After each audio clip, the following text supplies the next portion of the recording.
আমরা পার্সোনাল ফিন্যান্সে কিন্তু সবসময় সঞ্চয় এবং বিনিয়োগের উপর গুরুত্ব দিয়ে থাকি। তো এখন অনেকের ক্ষেত্রে একটা প্রশ্ন হচ্ছে যে আমি এত কষ্ট করে যেখানে টাকা ইনকাম করি সেখানে যদি একটা অংশ সবসময় সঞ্চয় এবং বিনিয়োগই করতে থাকি, তাহলে এইভাবে সঞ্চয় করা মানে তো আমি নিজেকে বঞ্চিত করছি।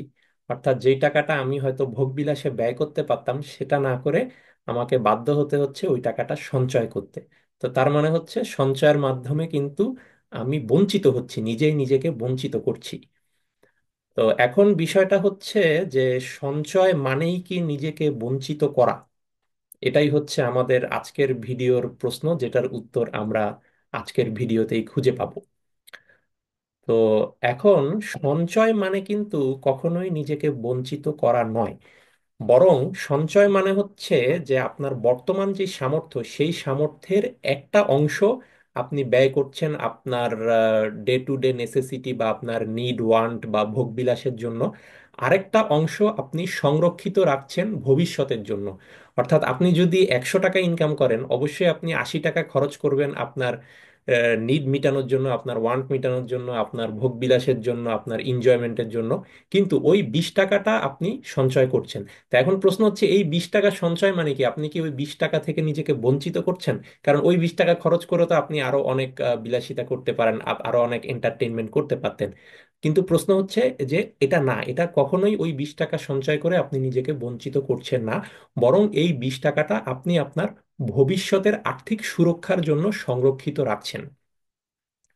তো বিষয়টা হচ্ছে এরকম যে আপনি যদি এখন 100 টাকা ইনকাম করে 100 টাকায় ব্যয় করেন, আপনার যদি কোনো সেভিংস বা ইনভেস্টমেন্ট না থাকে, যদি হঠাৎ আপনার চাকরি চলে যায়, হঠাৎ আপনার ব্যবসা বন্ধ হয়ে যায় বা ব্যবসায় মন্দাভাব দেখা যায়, বা আপনি যখন 65 বছর বয়সে রিটায়ারমেন্টে যাবেন, যখন আপনার ওভাবে কোনো অ্যাক্টিভ ইনকাম থাকবে না, তো তখন কিন্তু এই যে যেই কয়েক বছর আপনার অ্যাক্টিভ ইনকাম ছিল, লেটসে আপনি 30 বা 35 বছর ধরে টানা চাকরি করেছেন বা ব্যবসা করেছেন, তো তখন এই অ্যাক্টিভ ইনকামের পুরোটাই আপনি যদি খরচ করতে থাকেন, কোনো সঞ্চয় বা বিনিয়োগ না থাকে, তো তাহলে যখন হঠাৎ চাকরি চলে যাবে বা রিটায়ারমেন্টের পরে আপনি আসলে চলবেন কিভাবে?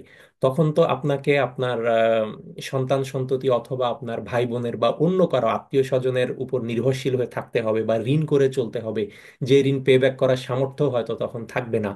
তো অর্থাৎ তখন কি হচ্ছে, আপনাকে তখন অপরের করুণা বা অপরের দয়ার উপর চলতে হচ্ছে, যেটা অবশ্যই কিন্তু ওই বৃদ্ধ বয়সে গিয়ে, যেটা অবশ্যই কোনো সম্মানজনক জীবন কিন্তু অবশ্যই না। তো সেই জন্য সঞ্চয় করা মানে নিজেকে বঞ্চিত করা না, বরং আপনি 100 টাকা আয় করে 80 টাকা বর্তমানের জন্য খরচ করে বাকি 20 টাকা আপনি ভবিষ্যৎ অনিশ্চয়তার জন্য বা অবসর জীবনযাপনের জন্য বা বৃদ্ধ বয়সের জন্য সংরক্ষিত রাখছেন। কারণ ওই বৃদ্ধ বয়সে বা রিটায়ারমেন্ট লাইফে কিন্তু আপনার যখন অ্যাক্টিভ ইনকাম থাকে না, তখনও কিন্তু আপনার 3 বেলা খাওয়া পড়ার বিষয় আছে, আপনার বাসা ভাড়ার বিষয় আছে, বা আপনার হসপিটাল বিল, ডক্টর ভিজিট, ওষুধপত্র কেনা, এরকম অনেক বিষয় থাকে। কাজে বৃদ্ধ বয়সে একটা বড় অংশ কিন্তু মেডিকেল এক্সপেন্ডিচারে চলে যায়, কিন্তু তখন আপনার কোনো অ্যাক্টিভ ইনকাম থাকছে না।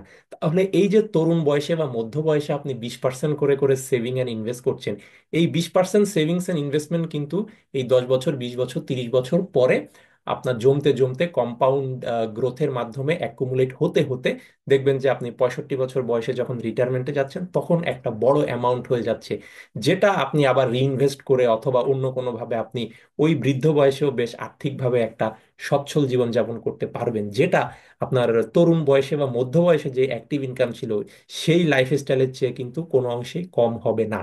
তো এখন একবার ভেবে দেখুন যে এই সঞ্চয়টা যদি ওই 20% করে করে তরুণ বয়সে বা মধ্য বয়সে সঞ্চয়টা না করতেন, তাহলে ওই 65 বছর বয়সে গিয়ে আপনাকে কিন্তু অত্যন্ত করুণ একটা জীবনযাপন করতে হতো।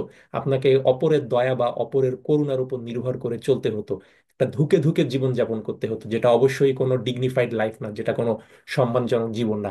তো তাহলে সঞ্চয় করা মানে হচ্ছে যে বর্তমানের ভোগবিলাসের একটা অংশ, হয়তো একটা 20% বা 10% থেকে আপনি নিজেকে বঞ্চিত করছেন বটে, কিন্তু এটার ইম্প্যাক্টটা যদি চিন্তা করেন যে 65 বছর বয়সে গিয়ে এরপরে আপনি যতদিন বেঁচে থাকেন, ধরেন আপনি 65-র পরে আরো 20 বছর বেঁচে আছেন 85 বছর পর্যন্ত, তাহলে ওই 20 বছর কিন্তু আপনি খুব আহ, আর্থিক একটা সচ্ছলতার মধ্যে বেশ একটা কমফোর্টেবল লাইফ লিড করতে পারছেন, কারো দয়া বা করুণার উপর নির্ভরশীল না হয়ে।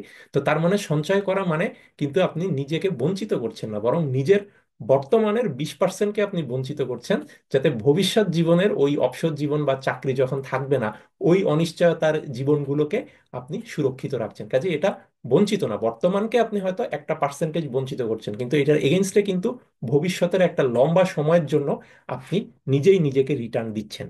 এই জন্যই কিন্তু পার্সোনাল ফিন্যান্সে এই সঞ্চয় এবং বিনিয়োগের উপর বারবারই জোর দেওয়া হয়। কাজেই সেভিংস মানে কিন্তু নিজেকে ডিপ্রাইভ করা নয়। Saving does not mean deprivation. Saving means basically you are rewarding your future self. Thank you.